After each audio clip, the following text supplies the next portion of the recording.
non si può celebrare, no? Vedete cosa diceva Benedetto XVI su questo? Students at the Pontifical University of the Holy Cross in Rome, Santa Croce, are learning canon law. Un non cattolico che viene al ministro cattolico.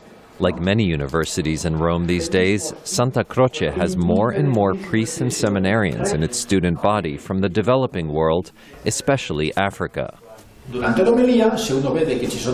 As the level of education there increases, Kenyan John Martin Onyango says people are thinking more about the deeper meaning of life. And everyone tends to get a bit more interested on some of the, you could say, eschatological questions.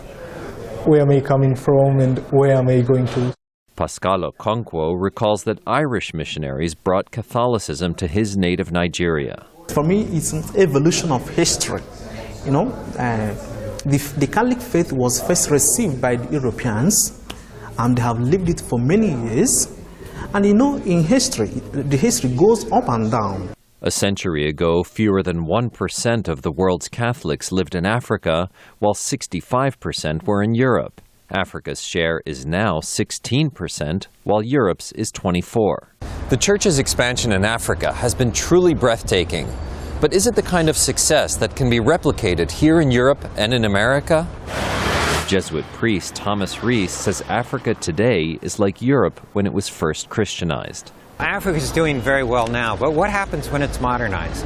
What happens when the Enlightenment hits there, when there's malls and cable television and all of these other things, and people are more educated? He expects faith could falter.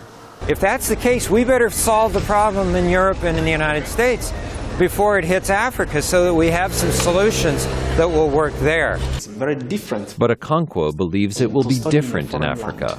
It's because an African man is intrinsically religious. The style of worship by African Catholics is colorful, but hews to the orthodoxy of the Vatican.